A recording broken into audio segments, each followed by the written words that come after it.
Boa, pessoal, a gente vai começar aqui então, só para confirmar, Leandro, Marcelo, me escutam bem?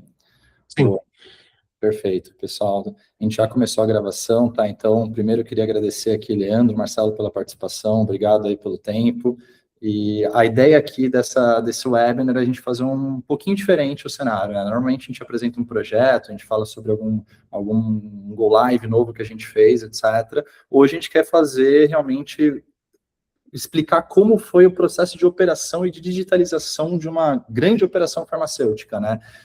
Qual que foi a estratégia digital que a gente tomou, quais foram os desafios que apareceram, provavelmente muitos, eu vou querer ouvir aí do Marcelo e do Leandro, que tocou o projeto aí de ponta a ponta. Então, o nosso objetivo aqui é que todo mundo saia com um pouco de aprendizado prático, que todo mundo consiga aplicar isso no dia a dia nas suas operações, tá?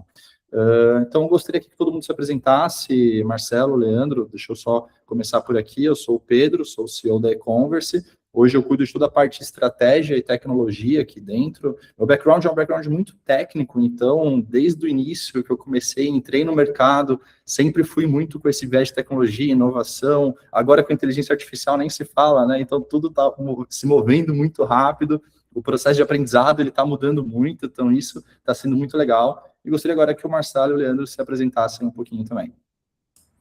Boa, obrigado, Pedro. Obrigado mesmo pelo convite, tá? Bom, eu sou Marcelo Dantas, sou responsável pela área de inovação e tecnologia aqui da Farmarcas. Tenho um background ali mixado entre marketing, técnico, tecnologia, então já passei por várias áreas e hoje estou à frente de tudo que é referente à tecnologia e inovação dentro aqui da Farmarcas, que mais para frente a gente vai explicar um pouquinho aqui o que exatamente é e como que a gente opera. Obrigado. Boa noite aí, pessoal, tanto quem está assistindo ao vivo quanto quem está assistindo a gravação.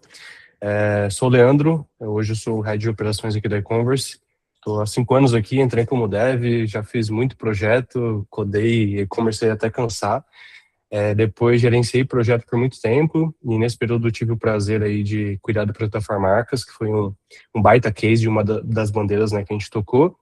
E hoje cuido da parte de operações junto com a nossa diretoria. E aí vai ser muito legal compartilhar um pouquinho com vocês como é que foi essa experiência toda aí. Boa, que legal. Primeiro, novamente, obrigado de novo, viu, pessoal? Acho que vamos conseguir trazer alguma coisa aqui de conteúdo pela experiência de todo mundo e pelo projeto em que a gente construiu juntos, acho que a gente tem muito a agregar, né? Antes de começar aqui, então, o tema realmente, né, falar um pouquinho sobre a Farmarca, sobre o projeto que a gente atuou, só explicando um pouquinho, a e-commerce é uma agência de marketing e tecnologia, tá? Então, um dos nossos papéis é fazer esse processo de digitalização, né, que foi o que a gente fez junto com o Marcelo, e atuamos em diversas frentes diferentes, da etapa de CRM, etapa de desenvolvimento, evolução, SEO, GEO, e em outras frentes que hoje vem tendo com a evolução do varejista, a evolução do consumidor, e essa evolução, de fato, da jornada de compra, que é um dos temas que a gente vai falar um pouquinho aqui para frente, tá? E gostaria agora de ressaltar um pouquinho sobre alguns números da Farmarcas também, Marcelo, acho que ninguém melhor que você mesmo para falar o tamanho que é essa operação, a quantidade de lojas e, de fato, um pouquinho da complexidade de tudo que a gente montou, praticamente. Legal, obrigado, Pedro. Bom, Farmarcas é uma associação, hoje a gente administra, são um total de 12 redes associadas à nossa operação.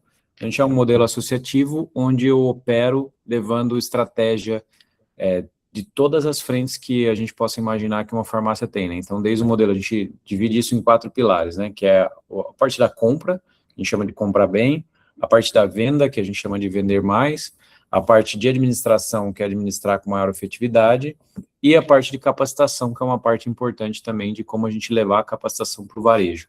Então, o que a gente faz é agregar poder de competitividade para aquele varejo que antigamente, né? Hoje a gente nem considera mais que a gente tem o foco no independente, mas que antigamente era aquela farmácia que não tinha um poder de competitividade, e a gente leva essa profissionalização, né?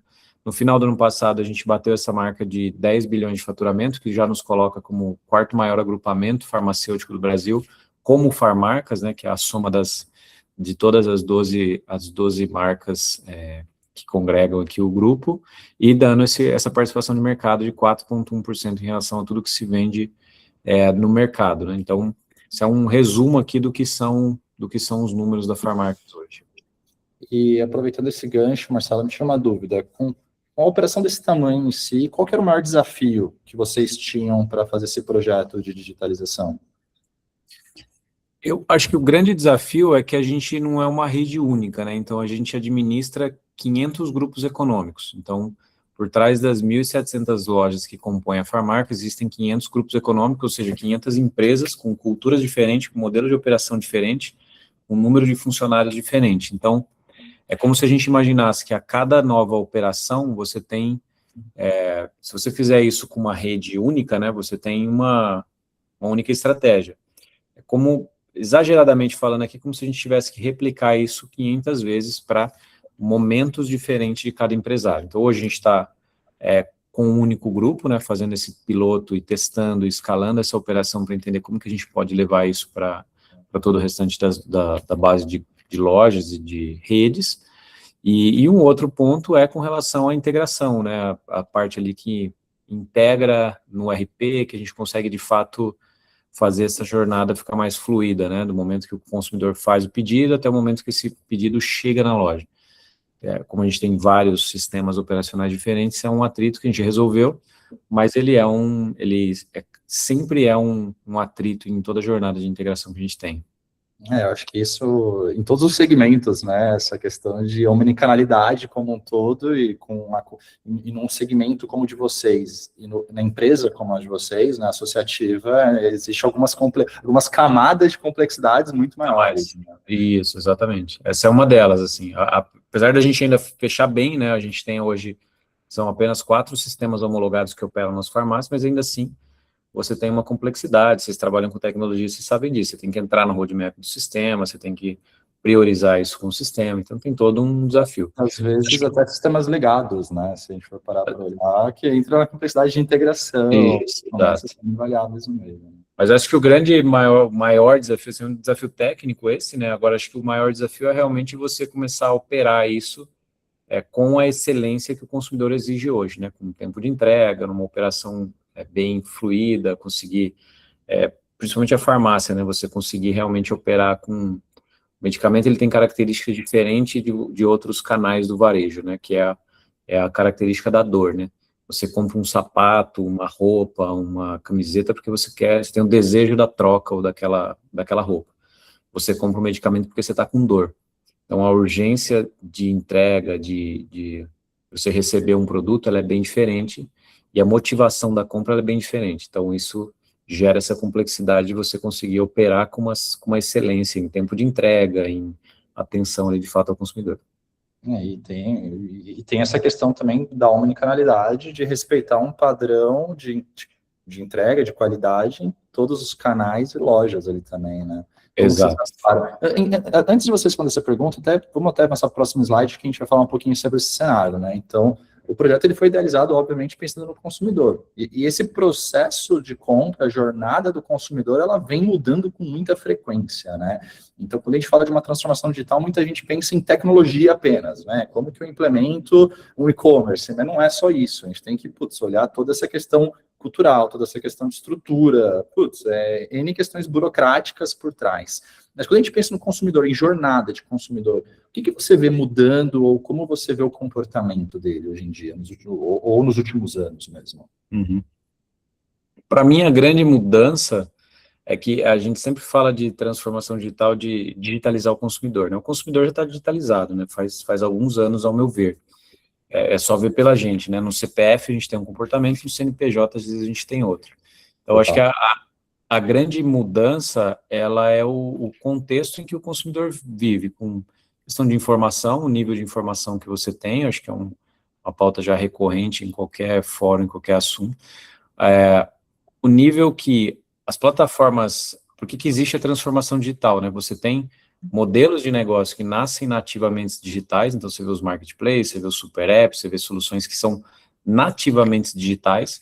Então, por ser nativos digitais, eles focam numa experiência digital, e essa experiência digital pressupõe entender profundamente o comportamento do consumidor, para que você consiga atender ele nessas expectativas novas, né, que você não aceita esperar um Uber chegar mais que 5 minutos, você não aceita um pedido que demora 3, 4 horas para chegar, você criou novas verdades ali dentro do comportamento. E quando você vai para um varejo onde tem um modelo de compra, né, uma intenção de compra que muda um pouco por conta da dor e tal, você tem desafios a mais nesse comportamento, porque você já tem um comportamento de não aceitar um tempo de espera, de querer uma entrega rápida, de querer uma experiência melhor, mas transferindo isso para um modelo de uma motivação de compra que é absolutamente diferente. Então, acho que o grande ponto que eu vejo que mudou é isso, a gente precisa entender o que essas soluções que são nativas digitais criaram de novos hábitos no consumidor, que a gente precisa levar isso para todos os canais, seja ele físico, seja ele WhatsApp ou qualquer canal de atendimento que a gente tenha. E hoje, tudo que a gente tem integrado dentro do nosso projeto, da nossa plataforma, etc., a gente conseguiu chegar nesse resultado final, né? A gente é o que você comentou, a gente está nessa era que 5 minutos importa, né? Se eu abro, sei lá, o meu iFood, vou comprar uma dipirona e eu tenho a loja me entregando em 10 minutos e a outra entregando em 15, eu vou na de 10. Às vezes seria um pouquinho mais caro. Hoje, vocês conseguiram estruturar isso muito bem? Eu diria que a gente está estruturando, a gente está no caminho, assim, eu acho que esse é o grande desafio exatamente por conta do que eu te falei, a gente tem cenários de empresários diferentes, né? Então, você tem empresários que têm um nível de maturidade digital maior, onde já entende, já opera digitalmente de uma maneira... A farmácia, ela começa a jornada de, vamos chamar de digitalização, mas ela começa a jornada de entrega ali no delivery, né? Porque a farmácia, ela vive muito do entorno dela. Normalmente ela tem aquela compra que ela se faz ali no local que ela está. Então, antes de qualquer plataforma, de qualquer ferramenta, precisa existir uma estrutura do próprio entrega da farmácia ali, para que ela possa, a partir daí, trazer essa visão de plataforma, de e-commerce, de aplicativo, o que quer que seja. Eu acho que ele tem uma jornada um pouco diferente, ao meu ver. Total.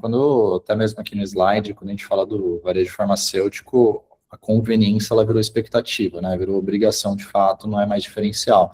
E quando a gente começa a pensar em cenários, de óbvio, que a gente tem o cenário que eu estou comprando por necessidade, por estar com alguma dor, mas tem o cenário de produtos frequentes, recorrências, preferências de marcas, preferências de lojas, enfim, recompra, etc. Como que vocês tratam isso hoje em dia? O que a gente está estruturando junto com os projetos de e-commerce, né, é a gente justamente entender comportamento de consumo. Acho que esse é o grande ponto. A gente chama aqui de DNAs, que a gente precisa entender os DNAs do consumidor, né, porque a recompra, muitas vezes, ou a recompra ou primeira compra, o que quer que seja, mas assim, o fato de você comprar uma fralda e um leite não quer dizer que você é um pai. Então, como é que eu faço para entender o comportamento do consumidor a ponto de dizer que ele de fato é ou não um pai, é ou não uma mãe, é ou não um cliente crônico ou não? Então, pegando esse exemplo do pai e mãe, onde você mais vê o que não está na dor no medicamento, né, que são outros produtos.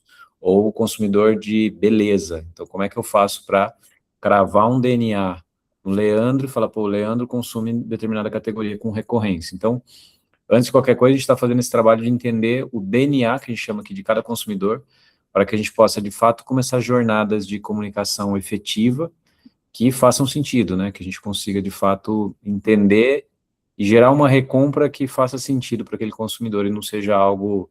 Comprou uma fralda, mas era para um chá de bebê, não era porque eu comprei uma mãe. Deve ser muito comum isso, né? Tem essa questão. Total.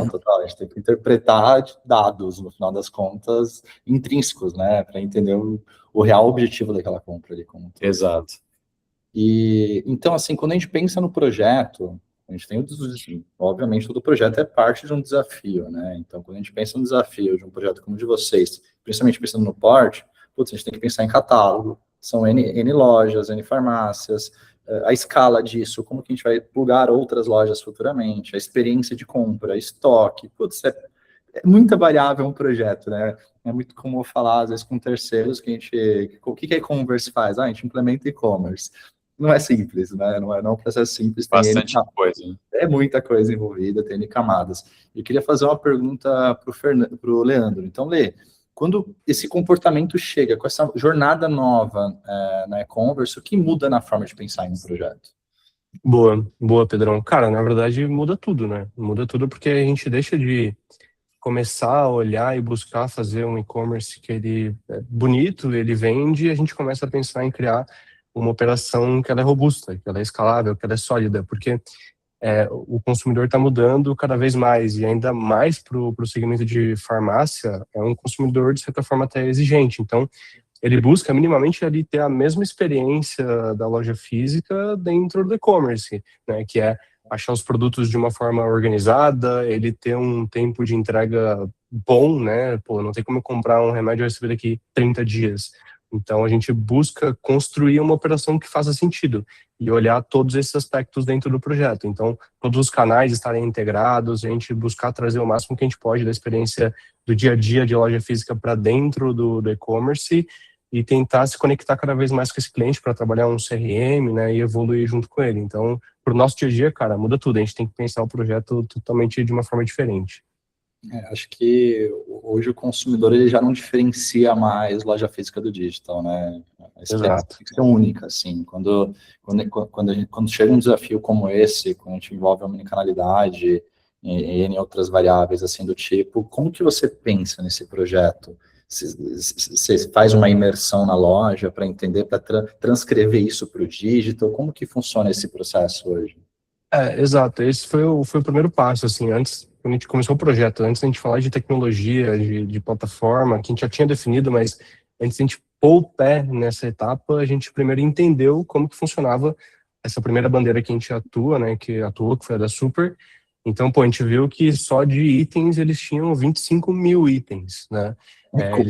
Vamos falar disso daí um pouquinho, até depois me fala um pouquinho como funciona essa integração, como que é a atualização de estoque, porque assim, volta para o que eu falei, um projeto não é só implementar, integrar, não, a atualização de preço de estoque de 25 mil itens é uma loucura absurda, como que foi isso? Foi um dos nossos impasses ali dentro do projeto que a gente levou um tempo para tratar, porque eles tinham um volume de atualização tão grande de estoque e de preço que estava dando o limite da API que a gente estava utilizando, né? Então, a gente não conseguia acompanhar a atualização que tinha no RP. Então, a gente teve que criar todo um sistema, uma logística que fizesse sentido, focar primeiro ali, falar principalmente em uma das lojas, criar uma regra de tempo para enviar esses estoques, esses preços, porque se a gente fosse seguir na mesma linha que estava no físico, cara, a gente não ia conseguir acompanhar. Então, foi um dos desafios que a gente teve de integração, que levou um tempo, mas a gente conseguiu chegar no limiar ali que fez sentido para os dois lados. Pro seu lado, Marcelo, teve alguma questão que caiu o cabelo, alguma coisa do tipo que você possa trazer como aprendizado aqui? Cara, eu acho que esse é um deles, a atualização de preço estoque, ele é porque você tem vários pontos que envolvem isso, e na farmácia, eu não sei exatamente, farmácia, varejo farmacêutico alimentar, eu acho que tem um volume de SKU grande, né? A gente trabalha numa média de 11 mil SKUs aqui, então de fato é uma complexidade maior. Mas eu acho que esse foi um desafio bom, e acho que a questão de segurança, eu acho que é um ponto que é importante quando a gente vai para uma plataforma que já está mais estruturada, né? Porque é questão de ponto de segurança, da gente conseguir de fato ter uma clareza no processo de pagamento, acho que esse ponto ele é crucial para a gente conseguir escalar qualquer operação. Acho que de desafio assim, eu acho que esse na verdade não é que foi um desafio, né? Foi um ponto de atenção sobre a gente escolher uma plataforma que já tivesse um background específico aí que pudesse nos ajudar com isso. Esse é um dos temas que eu vou querer falar um pouquinho mais para frente, é o porquê realmente teve as escolhas dessas plataformas e quais são os reais diferenciais dela, tá? Mas isso eu acho que a gente pode deixar um pouquinho mais para frente, tá? Então, quando a gente fala um pouquinho sobre esse comportamento, essa nova jornada do consumidor, a gente está falando praticamente que o usuário ele sempre vai começar um conceito de pesquisa, comparação, compra, entrega, e o principal que as pessoas trabalham muitas vezes mal, que é a recompra, né? O CAC é o CAC da recompra é o mais barato que existe, é onde realmente os varejistas em gerais, independente do segmento, tem que dar o devido valor. Tem que realmente pensar em estratégias, em operação, em tudo que realmente faz sentido para a gente consiga manter esse cliente e fazer ele comprar outras vezes, né? Isso é um ciclo que se repete, né? Um usuário, ele tem a compra por necessidade, mas tem a compra por desejo, a compra por recorrência, e N compras diferentes, de momentos diferentes da vida do usuário, do ciclo de dia a dia dele como um todo. E a farmácia deixou de atender, querendo ou não, apenas essa necessidade emergencial e passa a fazer parte dessa rotina do consumo. Isso é um ponto importante que a gente sentiu bastante nos projetos que a gente vem implementando do segmento, até mesmo no projeto que a gente implementou junto com vocês, que a farmácia realmente deixou de atender essa necessidade emergencial, ela faz parte do consumo do dia a dia das pessoas. A gente precisa facilitar isso para ela, pensando numa estratégia de UX, pensando numa estratégia de UI diferente, mas pensando em CRO, de fato, em SEO e por aí vai, né? E um dos pontos que eu queria passar aqui para o Leandro, uma pergunta, antes da implementação, a gente tinha todos os desafios, a gente já sabia, a gente já implementou centenas de projetos, então a gente já sabe muitas vezes as dores em que a gente vai passar, quais são as necessidades, qual terceiro a gente vai ter que envolver, vai precisar colocar a plataforma para falar disso, o integrador para falar daquilo, tem que ser esse integrador ideal, essa é a plataforma ideal, etc, etc. Então, quando a gente olhou esse desafio da Farmarcas, qual foi o primeiro diagnóstico que você teve, Lê? Por onde seu time começou realmente a colocar a mão na tecnologia? Onde foi essa estratégia? Boa. Cara, primeiro ponto, né? O time ele começou a olhar um pouco de o que eles tinham de estrutura hoje, né? Então, quais sistemas que eram utilizados, então, qual RP que é utilizado, qual CRM que o time estava atuando, quantas pessoas que estão no time, como que é o dia a dia da operação daquela farmácia. Então, a gente primeiro fez uma imersão completa, assim, para entender o que tem hoje, para buscar traduzir para uma digitalização dentro da plataforma. Então, a gente entendeu o volume de itens, volume de atualização, como que a gente ia conseguir traduzir todo esse catálogo para dentro da ferramenta, toda essa parte de como é que o time era estruturado, quem que ia atuar nessa ferramenta, quem que ia utilizar, como que ia ser o dia a dia dessa pessoa, e aí nisso a ferramenta nos ajudou muito, porque, enfim, o MS também que foi ali super robusto para isso. Então, antes da implementação, a gente buscou fazer esse primeiro diagnóstico, a gente viu que era uma operação robusta, que tinha um volume grande de itens, tinham muitas lojas, e aí o time fez uma imersão completa ali para buscar criar uma arquitetura que transcrevesse um pouco disso, do dia a dia do físico para o digital, né? E aí somente depois dessa arquitetura desenhada, a gente começou a, de fato, pôr a mão na massa, desenhar layout, a gente entendeu o cliente, entendeu o persona, quem que compra, quais que são os grupos, faixa etária, faixa econômica. Então, só depois de, todos esses dados, né, com toda essa base, a gente começou a desenhar e, de fato, pôr a mão na massa ali, né? Então, isso foi muito importante, tá?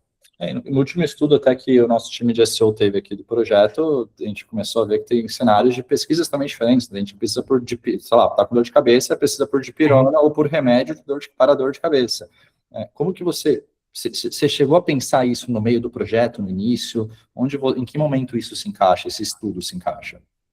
Exato. Assim, desde o início a gente tem que entender esse público, o que eles mais buscam, quais que são esse público, que são um público mais novo, de onde que esse público vem, se eles acessam direto, se eles usam mais rede social, se eles usam mais app, qual o sistema que eles utilizam, porque com base nesses dados a gente consegue criar uma navegação e uma experiência que faça sentido.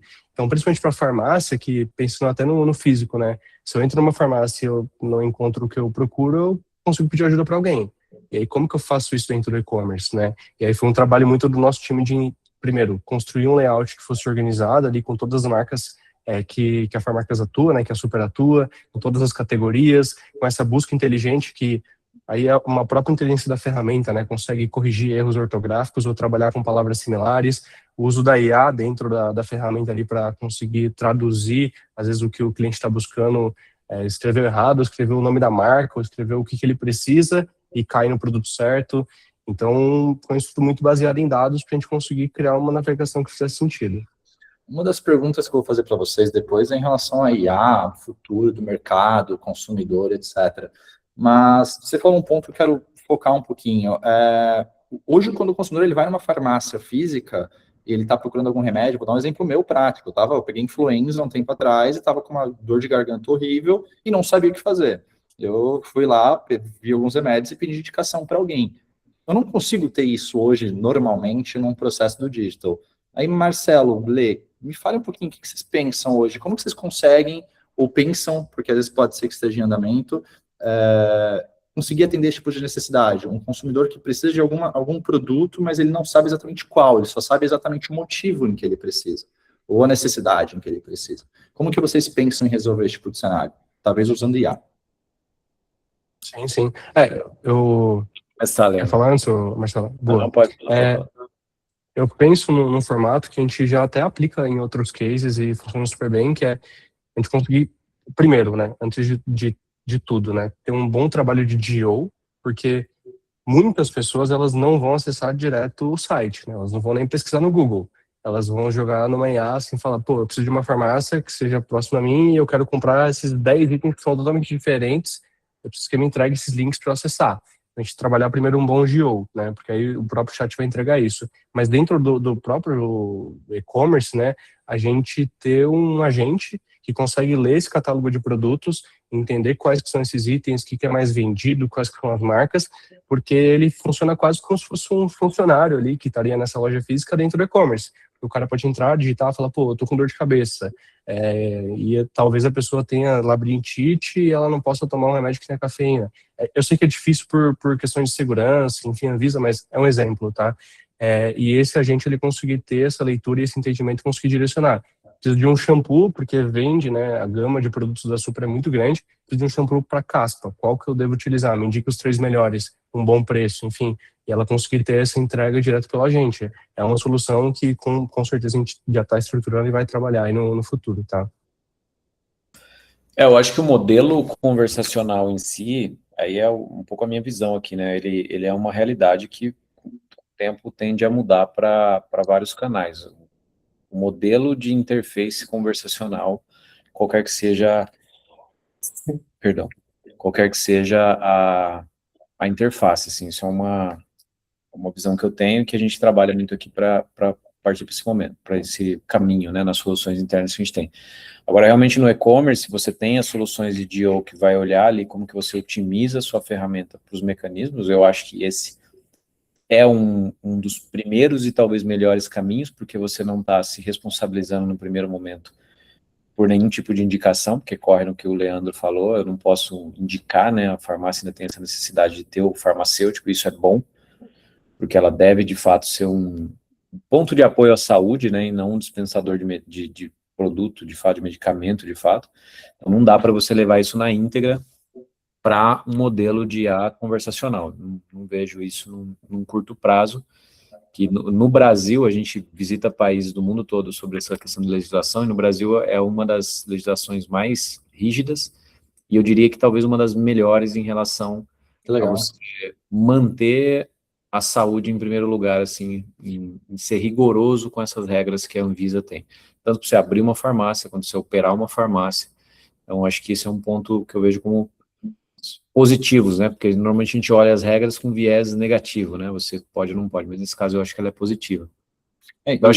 Isso é um ponto interessante, né? Muita gente olha essas regras com viés negativo, só que não é, né? Tem um porquê, no final das contas. Tem um porquê, porque você imagina, agora a gente está se discutindo essa questão de farmácia em supermercado, que aprovou inclusive a farmácia, mas que para a gente não muda muita coisa, porque o que aprovou foi só até a farmácia do lado de dentro do muro do supermercado, que já era do lado de fora, então de verdade não muda muita coisa, mas se manteve a regra principal e mais importante, que é você ter um farmacêutico, você não ter medicamento exposto do lado de uma bolacha, do lado de qualquer outro produto no supermercado. Então esse rigor com a saúde, eu acho que ele é um ponto importante que não permite que a gente tenha, e que de verdade eu acho que nesse momento nem precisa esse modelo tão indicativo ali, né? Você ainda precisa realmente de alguém analisando. Não é que não é possível, isso é plenamente possível hoje. O caminho que eu vejo mais claro e curto é você trabalhar a estratégia para que você seja realmente encontrado dentro dessa plataforma de busca, porque ali dentro já é um comportamento de pesquisa comum, né? E aí dentro dos medicamentos que são isentos de prescrição, que não exigem nada disso, que podem ser comprados online, você consegue fazer um trabalho para ser encontrado. Não, total, e às vezes o processo ele pode ter N caminhos diferentes, né? Às vezes a gente pode fazer uma feature super simples de fazer um upload da receita do médico e já vai todos os produtos para o carrinho, ao invés do cara tendo que ir lá adicionar 7 itens, 10 itens, um por um, pesquisando, tendo a dúvida, putz, será que é o mesmo? Porque às vezes o nome é diferente, ele não sabe, será que é o mesmo item? Subo o upload de um arquivo, já vai tudo para o carrinho, valor final, etc., finaliza a compra. Então, tem N variáveis da gente resolver. Né? O problema que eu vejo hoje de mercado, eu queria a sua opinião em relação a isso, Marcelo, a gente está numa era, infelizmente, das pessoas se automedicando, né? ChatGPT, cloud, etc., as pessoas perguntam para ele qual o remédio ideal para uma situação e não mais para alguém que tenha a real experiência daquilo comprovada. Como que você vê isso hoje no digital? No digital, se diz o impacto disso. Como você vê o impacto disso no digital? De uma pessoa pesquisando no ChatGPT e comprando algo que nem faz sentido para ela, que entra muito nessa questão de controle, praticamente. Cara, esse é um comportamento, de verdade, eu vejo eu acho que é ruim, porque você perde a parte de indicação de um profissional de fato. De novo, não é que não tenha informação suficiente para nenhum tipo de LLM dar uma indicação mínima sobre um produto, é claro que tem, mas eu acho que ainda é necessário você ter esse crivo ali do farmacêutico, né? O farmacêutico, ele nasceu para isso, né? Ele nasceu para ter esse cuidado, que muitas vezes não é uma coisa... As pessoas não sabem nem fazer o prompt ainda, né? Então, aí você vai fazer uma pergunta lá de um jeito, você sabe o tanto de viés que tem. Dificilmente você ter um modelo ali que vai te fazer as perguntas corretas. E eu acho que é onde entra o papel de saúde da farmácia. Então, eu acho que não é bom, mas de verdade não vejo muito como você impedir isso, né? As soluções estão aí, as pessoas vão pesquisar. Vai acontecer. E o que for isento ali de uma prescrição, o que for isento de uma receita médica, as pessoas vão comprar e vão se automedicar, como sempre já fizeram. Sim. Só que acho que a questão é, você tem as duas coisas juntas hoje, né? Uma coisa é você tinha um e-commerce, e aí você não tinha um farmacêutico, você ia lá perguntar, muitas vezes em casa você já aprendeu aquilo, você comprava. Hoje não, o cara não sai de casa, faz a pesquisa, entende o que ele quer ali, fala, vou comprar isso aqui, e recebe em casa. Então, você aumenta a escala e a chance de problemas. Mas, de certa forma... Tem um lado negativo em relação a tudo isso, né? Se a gente parar para pensar. Oi? Tem um lado positivo e um negativo em relação a tudo isso, se a gente parar para pensar, né? Você tem mais acesso à informação, mas, de verdade, eu acho que é algo que a gente... Total. Falando pro consumidor, eu acho que a gente tem que tomar um pouco de cuidado e cautela, porque é a saúde de cada um, né? Então, você ficar se automedicando o tempo inteiro, o problema não é o que você toma, porque o medicamento isento ali de prescrição, ele já é isento porque ele, de fato, ele não tem um problema mais grave. Mas o problema é você não descobrir qual que é o seu problema, né? Então, isso. você se automedicar por um lado errado, então... Exato. Então, Leandro, voltando para a sua pergunta em relação a qual foi o seu primeiro diagnóstico, pelo que eu entendi, a implementação ela não começa de fato no desafio, sim entendendo o negócio no 360, né? Entendendo a necessidade, aonde o cliente quer chegar, etc. E, Marcelo, quando vocês perceberam que queriam fazer esse processo de digitalização, em que momento vocês perceberam que precisavam de um parceiro para estruturar isso junto com vocês? Eu acho que, assim, do ponto de vista de e-commerce da plataforma, eu acho que a gente precisa, por uma questão que eu falei anteriormente, que é segurança e know-how.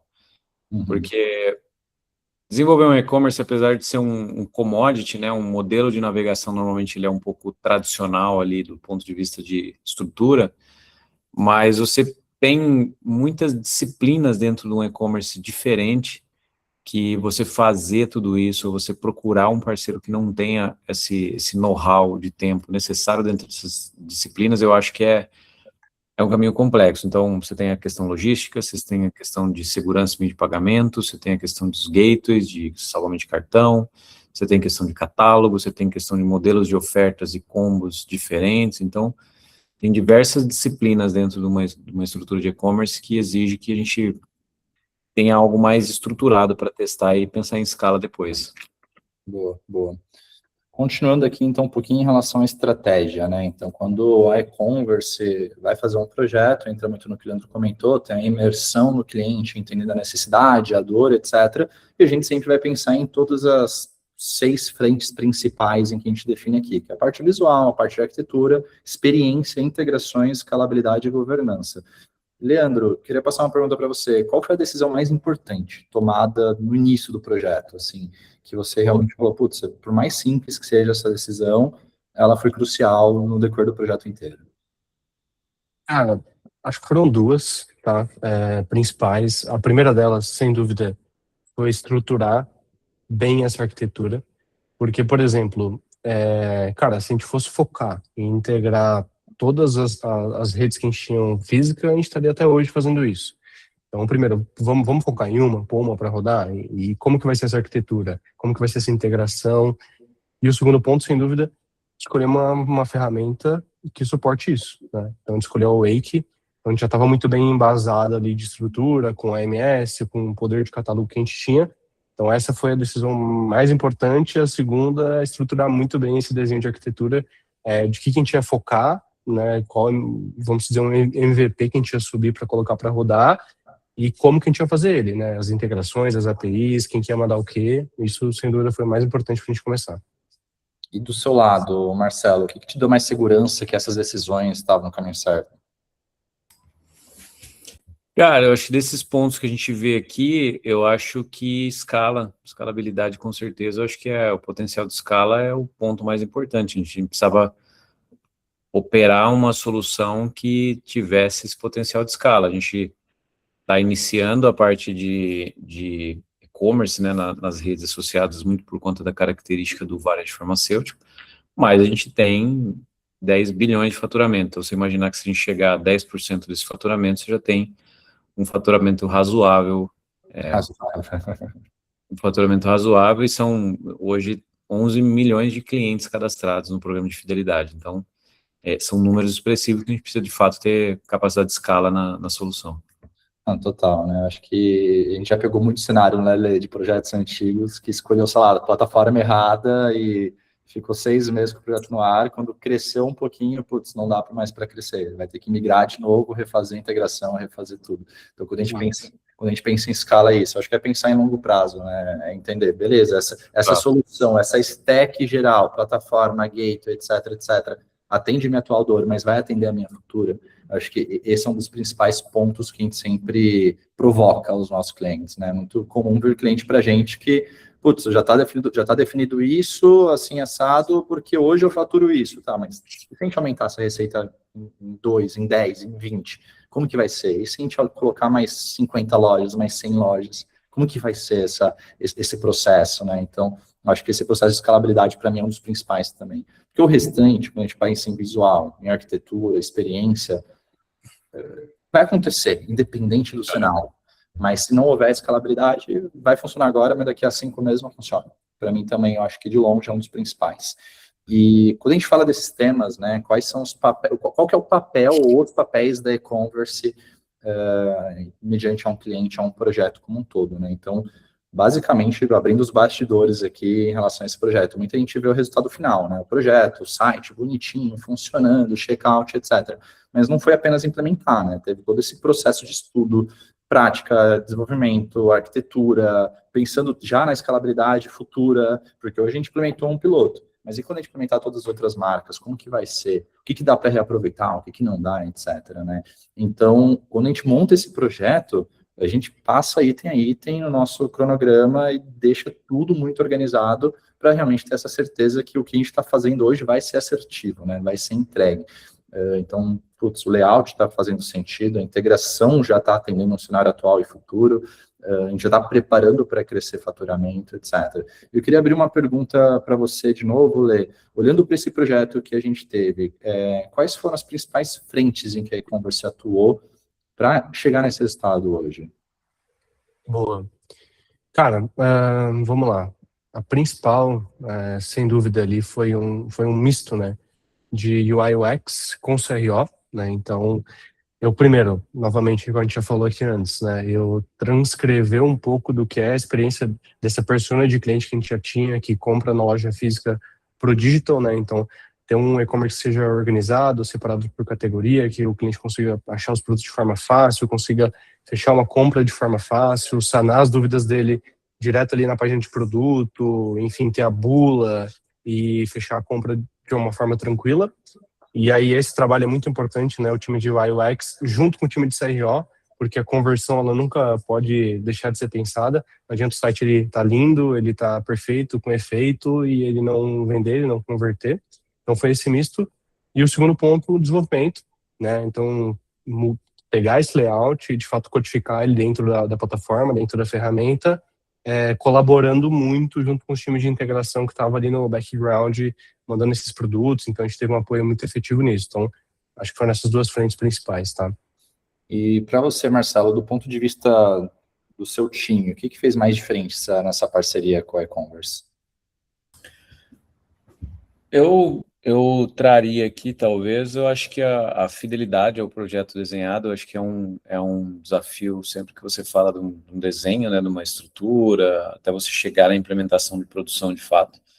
Eu acho que pensando no papel realmente ali de vocês, desde o desenho, do entendimento das regras, como que isso vai ficar, e a fidelidade de depois colocar a mesma estratégia em produção, eu acho que é um ponto positivo, né, que é um mix um pouco de tudo isso aqui, né, entre implementação, UX, integrações, conseguir levar tudo isso para um projeto fidedigno. Eu já trabalhei com desenvolvimento também na parte técnica e isso é sempre um desafio, né? Às vezes você sonha com uma coisa e sai outra no fim das contas, né? Então essa fidelidade acho que ela é importante.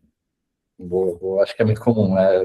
É muito comum ver algum cliente para nós e, putz, o desenho. Não somente, quando a gente fala de fidelidade, não somente layout, né? E sim, realmente do escopo desejável, do de qual era o meu resultado, qual era a minha expectativa em relação ao projeto, né? Isso acaba mudando bastante. Que bom que você gostou disso, tá? Importante.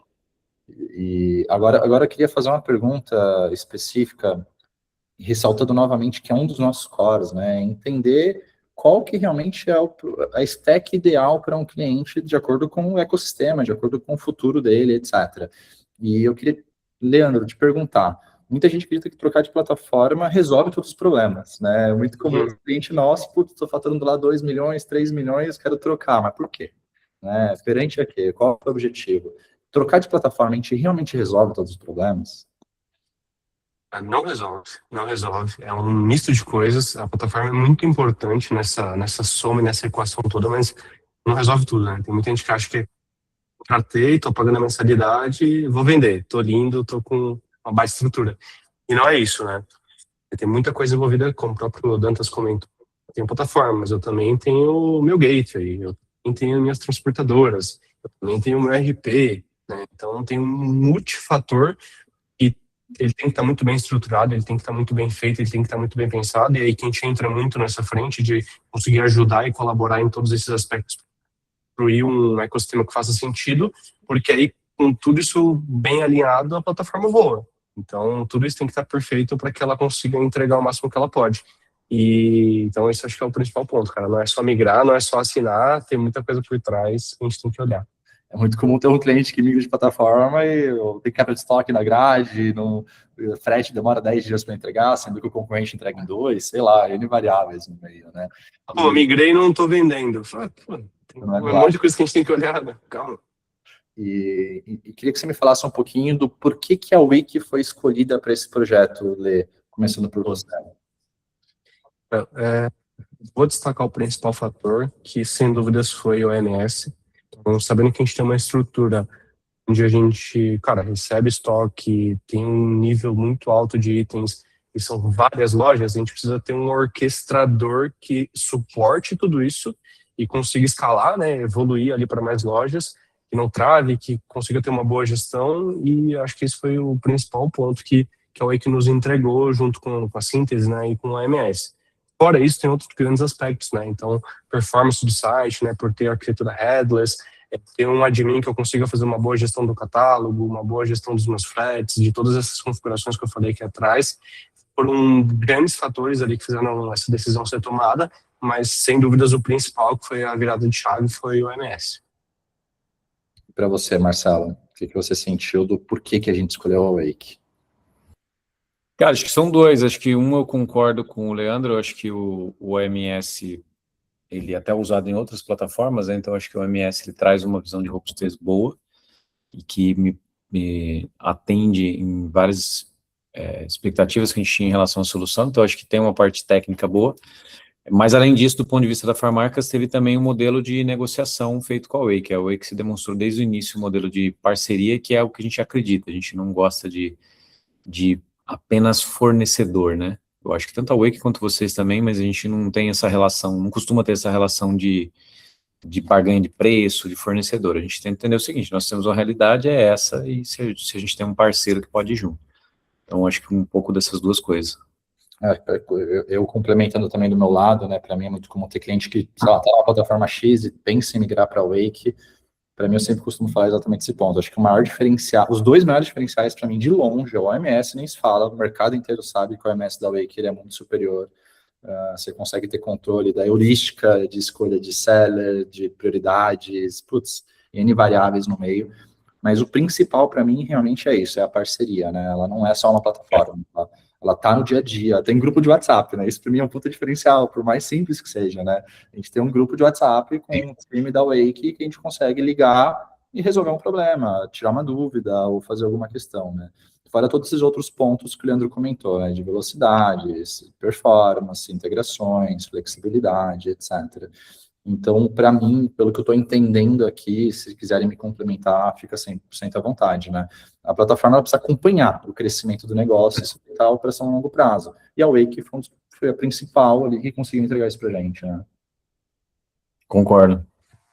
Boa, boa, boa. Continuando aqui, o que gerou esses resultados? Eu queria fazer uma pergunta para você, Marcelo. Quando vocês olharam os indicadores, é claro que a gente ainda não tinha um projeto, a gente não tem um antes e depois, né? A gente teve o projeto piloto e que a gente está testando ainda para começar a trazer as próximas marcas. Mas hoje, quais são os indicadores pós-piloto no ar que a gente está vendo como resultado positivo? Cara, os indicadores, assim, eu não traria, como a gente está num começo de escala, indicadores ainda de faturamento fim real, mas eu diria que o principal indicador, ele é o indicador de acesso do cliente a um catálogo, acesso do cliente a um... Então, hoje a gente consegue fazer com que a loja, ela não só interaja com clientes nos canais de conversa que ela já interaja, mas ela consegue dar acesso a esse cliente de forma fácil.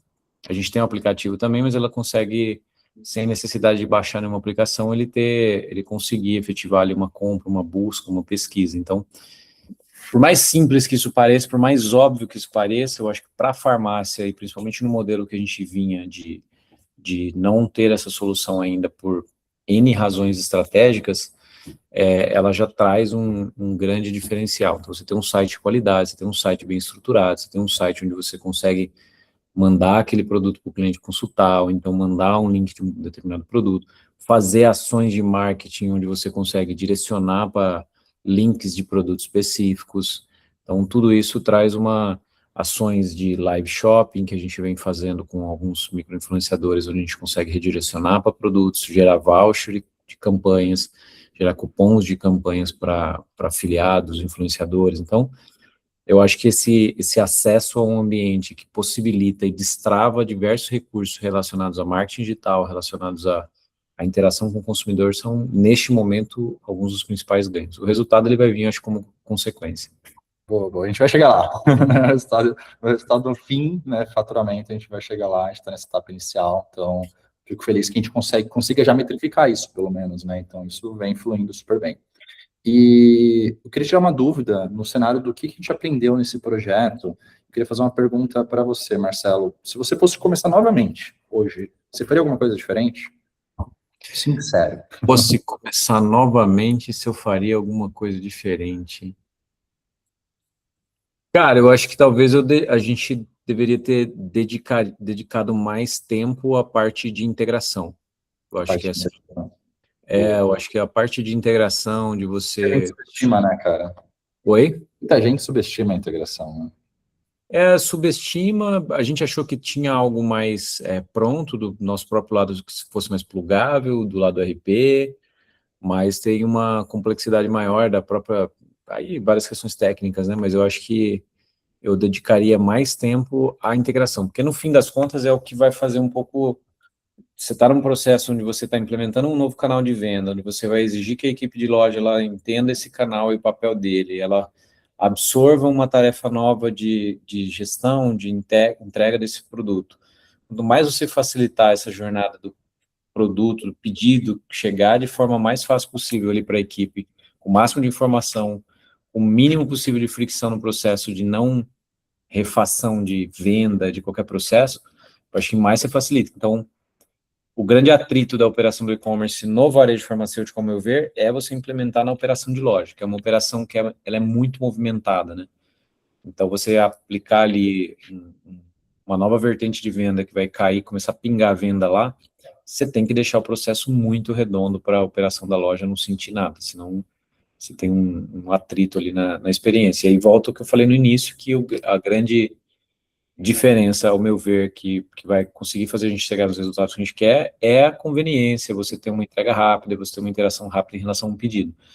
É uma realidade para todo varejo, não é só do farma, mas no farmacêutico tem essa questão da diferença do modelo, né? Você tem uma farmácia a cada 200 metros.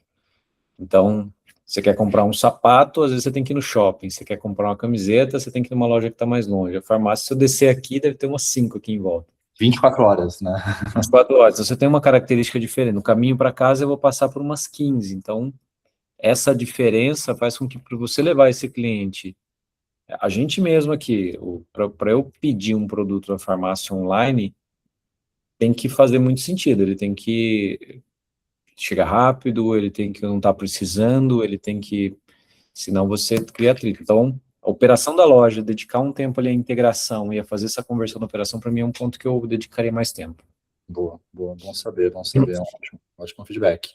E falando um pouquinho de futuro, a gente está numa era, novamente, que eu falei lá no início, de IA, né? As coisas estão mudando com uma frequência louca, né? Sendo bem sincera, cada dia que você abre, o Anthropic lançou algo novo, a OpenAI também, aí tem os caras do Instagram falando que tudo vai mudar, e, putz, é muita coisa mudando. E quando a gente para pensar no varejo, principalmente no digital, o que vocês veem sobre isso, começando por você, Marcelo? O que vocês veem que pode ser um cenário diferente no futuro? Pensando em omnicanalidade, em CRM, por onde você acha que vai caminhar isso? Cara, eu acho que todos os tópicos que estão aqui na tela, eu acho que são presentes, salvo a questão da inteligência artificial, que ainda tem muito gelo e pouco uísque, né? Eu acho que tem muita iniciativa, mas para algoritmos de recomendação, essas coisas, eu acho que tem bastante coisa bem evoluída. Mas para o modelo de futuro, que é o que eu falei antes, no modelo mais conversacional, eu diria que são as apostas que a gente está fazendo em outras aplicações internas nossas, tá, levando soluções conversacionais, que eu acho que é uma nova interface das aplicações. Eu acho que vai exigir que a gente comece a implementar essas interfaces de conversa. A gente teve na China no ano passado e no começo desse ano também, e uma das grandes coisas que a gente vê lá é assim, a grande maior parte das aplicações, elas estão caminhando, ou todas já possuem esses modelos de chat conversacional, né? A própria, dentro da Tencent, se eu não me engano, eles têm uma aplicação lá, um chat que eu não vou lembrar o nome, que ele faz exatamente o que a gente estava falando que a gente não conseguiria fazer aqui, mas ele faz um atendimento farmacêutico do início do processo total, né, perguntando, ele cria um avatar, ele interage com você, ele vai perguntando, vai diagnosticando, até você chegar no momento de uma prescrição ali de fato, onde você compra o produto, você pede o produto, esse produto chega na sua casa em mínimo de tempo possível ali. Então, ele já tem algumas coisas desenvolvidas nesse sentido, e eu acho que é um futuro que uma hora a gente chega lá, vai demorar, mas não estou dizendo a prescrição como um todo, mas assim, esse modelo conversacional, eu acho que é um modelo que a gente vê que está... Quando a gente para pensar nesse modelo conversacional, na minha visão, é a junção de tudo, porque a gente está falando de IA, a gente está falando de dado, querendo ou não, é um conceito de personalização junto com o CRM, porque você tá entendendo, sei lá, o Leandro perguntando as coisas, consequentemente, se o Leandro acessar daqui a uma semana, ele já vai saber que ele comprou, que ele perguntou, etc, porque tem a memória da LLM, e querendo ou não, omnicanalidade, né? Então, na minha visão, o modelo conversacional, ele tem muito esse conceito de futuro, no tanto que tem muita gente que diz que o visual commerce, né, a navegação visual, que a gente tem lá, menu, header, home, etc., tende a cair, e a ideia é cada vez mais ser mais áudio, conversacional, e por aí vai, né? Quero comprar tal item, mandando um áudio. Né? Eu acho que sim, eu sempre só coloco o tempo, né? Eu acho que, assim, tem uma questão de cultura, né? O quanto você é capaz de absorver determinados novos comportamentos. Eu acho que sim, eu acho que para mim esse é o ponto, mas entender esse momento... Essa transição, né? Porque você pega na China, por exemplo, acho que não é para ficar comparando, que eu nem gosto de fazer essa comparação, mas assim, você tem uma população que tem uma adoção a iniciativas de inovação e a testes e a modelos conversacionais absurda, extremamente maior. Você tem momentos diferentes de adoção. Eu acho que a gente não está preparado ainda para confiar plenamente nesse tipo de soluções, mas sem absoluta dúvida, para mim é o que toda empresa deveria estar tentando entender como implementar. Como eu implemento um modelo conversacional para falar com meus clientes, como eu começo a testar essa solução, como eu começo a criar algum MVP que pare de pé e que consiga ali dar algum tipo de indicação, como que eu otimizo algum processo referente a dar essas primeiras indicações ali, ou conversas com chat. Eu acho que E hoje tem plataformas prontas de mercado que conseguem testar isso rapidamente, né? Então, isso é um ponto legal. Né? Eu acho que é isso. Eu acho que talvez o que falte realmente... Tem um processo de transição, tem um processo cultural, etc. Mas a gente já tem que começar a se adequar a esse possível novo formato e testar, entender como que vai ser, né? Então, basicamente, eu acho que essa é a minha visão. Avançando aqui para a gente não esticar muito, eu queria agora passar para as pessoas poderem perguntar, os participantes que poderem perguntar, o que vocês acharem melhor. Mas antes de perguntar, Leandro, vê se o chat está aberto, por favor. Vou ver. Eu gostaria que todo mundo desse um conselho para quem está começando a transformação digital e fique à vontade para perguntar o que for necessário aqui para mim, para o Marcelo ou para o Leandro, tá? Tá, posso começar aqui. É para nós, né, a pergunta, certo? São para a gente, exato. Pode dar um conselho agora, é isso? Pode ser do seu lado, por favor. Tá. Cara, na verdade, assim, o que a gente defende aqui é que o processo, a gente já falou um pouco aqui no caminho, mas primeiro entender que o processo de digitalização, né, e de transformação digital é separar as duas coisas. Primeiro, você quer se transformar no quê? E segundo, entender o digital como um modelo de comportamento novo do consumidor e não como uma ferramenta. E acho que o terceiro ponto é a gente entender sempre, ter muita cautela em entender o que são os seus canais proprietários, onde você tem domínio sobre o seu cliente, e o que são os canais que você tem que investir. Por que eu falo isso? Porque principalmente para farmácia, não sei se a gente tem público de farmácia aqui, mas os marketplaces, né, os super apps, eles estão avançando bastante em diversos canais, e o farmacêutico é um deles. Mas você não é dono do seu consumidor, então são canais que você tem que estrategicamente usar como aquisição de cliente, como relacionamento, e absorver uma venda de um consumidor que não está na sua solução, na sua farmácia, na sua plataforma. Mas eu acho que entender qual é o seu canal proprietário, como é que você faz para levar cada vez mais seu cliente para esse canal, é algo que a gente tem que ficar atento, porque levar o negócio totalmente para os super apps ou marketplace, ele seduz num início, porque ele gera uma venda rápida, mas é um canal onde você não tem domínio sobre a regra, você não tem domínio sobre o modelo, você não tem domínio sobre o comportamento e não tem acesso a nenhum tipo de dado de cliente consumidor. Então, quem não dominar o seu consumidor, o seu cliente, quem não entender disso daqui em diante, ao meu ver, não tem espaço no mercado. E isso passa por definir os seus canais proprietários e onde você vai se relacionar com esse cliente. Então, acho que esse, para mim, é um ponto super importante. Não, total. Para mim, de longe, um dos mais importantes também, né? Eu vou juntar aqui duas perguntas, que foi uma do Léo e outra da Bianca. Qual foi o maior impacto na experiência do cliente ao acessar o e-commerce? E o da Bianca é como escolher as batalhas e definir as prioridades, em relação ao meio tanto de informação que a gente vê hoje na internet. E eu acho que isso, Leandro, eu gostaria que você respondesse em relação a esse ponto. Assim, qual foi o maior impacto que você buscou, que o time de UX da e-commerce buscou, e o briefing do projeto nos entregou também? Vamos lá, acho que focando na pergunta da Bianca primeiro, né? Como que a gente define as prioridades no projeto no meio de tanta informação? Esse foi um ponto crucial, na verdade, e o principal ponto que a gente focou é no que de fato tem resultado. Porque se a gente quisesse, igual comentei, né, integrar todas as lojas e todos os itens, a gente ia estar até hoje fazendo isso. Então, a gente primeiro focou, cara, qual que é a principal loja? Pô, essa. E quais são os principais itens que a gente consegue colocar dentro do e-commerce sem ter tanta dor de cabeça? Porque até no primeiro momento a gente estava discutindo itens que, pô, eram tarja preta, precisam de bula, precisam de receita, perdão, e aí precisa de uma aprovação, e ia gerar uma complexidade que não estava fazendo tanto sentido. Então, a gente conseguiu primeiro focar numa gama de produtos que tem um giro mais fácil, então, pô, um desodorante, um creme, né, e que tem uma venda mais tranquila, colocou isso dentro do e-commerce, colocou uma loja que era uma loja forte, e aí rodando, e com a operação rodando, com tudo já integrado, agora a gente consegue evoluir com mais tranquilidade.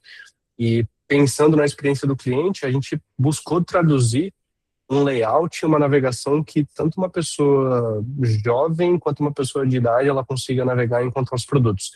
Então, se quem navega pelo site vê que a gente tem as marcas muito grandes ali para as pessoas já entrarem, acessar, categorias muito bem filtradas, vitrines muito bem organizadas. Então, o nosso principal ponto foi criar uma experiência que seja fácil para todos, porque o público de farmácia é isso, desde da criança que está indo lá comprar porque o pai pediu, até a senhorinha que está indo comprar um remédio lá também. Então, buscou focar nisso. Bom ponto. Aqui uma outra pergunta do Omai, Gustavo Omai. Primeiro, parabéns pelo projeto e pela apresentação. Vocês falaram bastante sobre GEO, personalização de experiência do usuário e uso de dados. Gostaria de entender melhor a visão de vocês sobre o momento em que esses 3 pilares começam a trabalhar de forma integrada.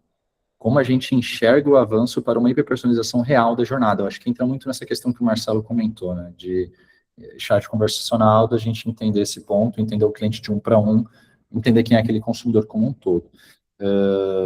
Como vocês enxergam, até mesmo gamificação, construindo clusterização de clientes, sazonalidade, etc. Perfis contínuos de consumo e até mesmo sites que se adaptem dinamicamente para oferecer uma experiência diferente para cada usuário. Pergunta grande, hein, Gustavo? O que você acha, Marcelo? Me fala um pouquinho sobre esse tema.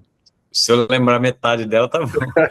Mas, cara, eu acho que, assim, primeiro, tem uma coisa que eu defendo muito aqui, que, assim, em geral, a gente faz gestão de quase tudo no varejo, né? Gestão de preço, gestão de estoque, gestão de venda, mas a gente não faz gestão de cliente. Então, acho que o primeiro ponto é entender e voltar a começar a estudar sobre essa informação, assim, porque não tem como chegar em nenhum tipo de personalização, minha opinião, né, personalização ou de qualquer tipo de hiperpersonalização sem a gente começar primeiro a entender. Por isso que eu reforço a questão dos canais proprietários que eu falei antes. Se a gente deposita e investe todo o nosso esforço como um varejo nos canais onde você não tem domínio sobre a informação, se dado é a coisa mais importante que a gente tem, se é o que a gente precisa fazer personalização, entender comportamento, você automaticamente você não tem como fazer isso, você depende da personalização que os marketplaces faz, que os super apps fazem.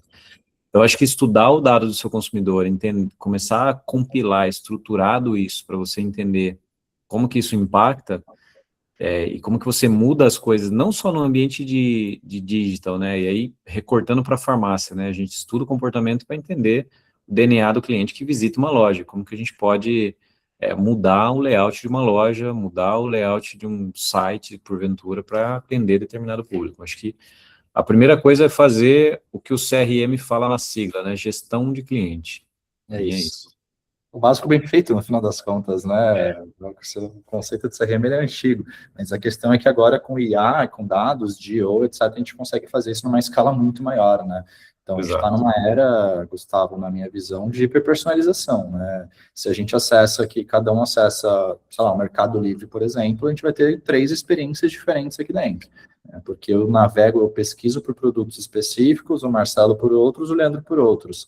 E eu acho que é um exemplo bem legal para entender que eles realmente conseguem entender o cliente de 1 para 1, ao nível de personalização de 1 para 1, e conseguir entregar essa experiência para a gente, né? Então, a gente precisa conseguir começar a trabalhar nesse cenário, praticamente. E em todos os canais, né, Pedrão? Você entra no Mercado Livre, cara, a sua home está de um jeito, você vai receber push notification de outro jeito, específico para você, e-mail também específico para você, todos os canais deles estão muito bem pensados nisso, né? Entra muito nisso de clusterização também, né? Então, sei lá, estou pesquisando, por exemplo, raquete de tênis. Cara, eu estou pesquisando, vocês não. Eu que vou receber push, dependendo se tiver uma promoção, vocês não. Então, nem faz sentido se vocês nem jogam tênis, por exemplo. Então, é esse cenário. Tudo é dado, no final das contas. A questão é como a gente utiliza e se a gente utiliza. Conheço muito varejista que nem olha de fato, nem entende. Tem muito varejista que acaba nem organizando a ordenagem de filtro. Sei lá, se eu pego uma loja de moda, às vezes o primeiro leva cor, tamanho, subcategoria, etc. Cara, isso é muito importante, tem que entender qual é o padrão de comportamento do cliente para entender como ele utiliza, sabe? Então, dado é tudo, desde que ele seja bem analisado, bem interpretado, né? E hoje, novamente, com o IA, a gente consegue fazer isso numa escala muito maior. Uma pergunta aqui do Léo, acho que mais para você, Marcelo. Como equilibrar padronização e autonomia em uma rede associativista? Eu acho que isso é um ponto importante na omnicanalidade, né? Principalmente quando eu penso, tirando um pouquinho do conceito de farmácia do seu negócio, a gente tem omnicanais que tem franquias. Cara, cada franquia tem um processo diferente. Como tem esse processo de cultura que é muito complexo. Como que você equilibra essa padronização, essa autonomia? A gente faz um equilíbrio, a gente, dentro da nossa proposta de entrega de valor para o empresário, a gente equilibra a potência da estratégia, então ter uma estratégia de uma rede robusta, mas respeitando a autonomia local, que na verdade é a expertise local, não é nem a autonomia local, porque a gente tem loja em locais que você só chega de barco, você tem uma Caramba. ideia. Então, assim, nesses locais existe um nível de conhecimento sobre o local que eu não tenho como saber daqui. Então, eu dou uma base de estrutura estratégica robusta que eu não abro mão. Então, assim, isso, marca, como que eu vou trabalhar marca, como que eu vou trabalhar a identificação do consumidor, como é que eu vou trabalhar tratamento de dados, como é que eu vou trabalhar... Então, um conjunto de regras que eu não abro mão e elas são inegociáveis. E outro conjunto de regras eu permito essa expertise local, porque eu não tenho como ser tão assertivo na distância. São mais de 700 cidades onde a gente tem farmácia, em locais extremamente remotos. Um cantinho do Pará, do lado de um rio, você chega de barco, no final do Acre, então, que são todos os estados que a gente tem, né, em cidades bem remotas. Sim, Então, esse é o que a gente tenta fazer, define regras claras, essa a gente não abre mão, e outra parte é local. Você tem lugares onde a farmácia, ela é o shopping da cidade. Caramba, que legal. O cara vende air fryer, vende carrinho de bebê, vende coisas que às vezes não são necessariamente portfólio da farmácia, mas que faz sentido para aquela região. Então, esse entendimento acho que é o grande diferencial. Bacana, bom ponto. Pessoal, eu ia passar para a próxima pergunta, só que eu acho que a gente já passou bastante do tempo aqui. Então, para a gente finalizar, primeiramente, muito obrigado por todo mundo estar aqui com a gente até agora. Marcelo, Leandro, obrigado pelo papo, obrigado pelo tempo de vocês. Eu acho que o recado que fica para todo mundo aqui que assistiu para esse webinar é que o digital não é mais um canal complementar, né? Ele faz parte da estratégia de crescimento como um todo. E queria deixar aqui meu agradecimento novamente a todo mundo e deixar o QR Code com os nossos contatos, vocês ficarem à vontade para chamar a gente, bater um papo, a gente pode se aprofundar mais em algum tema, etc, tá? Marcelo, Leandro, se querem finalizar com algum tema, fica à vontade, viu? Não, só agradecer mesmo, acho que já dei o recado final ali, eu queria agradecer o convite e, além do convite, a parceria que a gente teve aí junto, espero que a gente continue por mais algum tempo. E obrigado, estou à disposição para perguntas ou qualquer outro papo que a gente queira ter. Valeu, pessoal, obrigadão. Boa, isso aí, pessoal, muito bom o papo, obrigado a todo mundo que conseguiu entrar. Acho que só para fechar, né, o conselho que o Pedrão comentou, quem quiser se digitalizar, reformular tudo, uma dica é escolha bons parceiros, pessoal, muito importante no processo, beleza? Essa é a minha dica aí. Obrigado e boa noite para todo mundo. Obrigado, pessoal. Tchau, tchau. Valeu, pessoal, boa noite, até mais. Valeu. Tchau.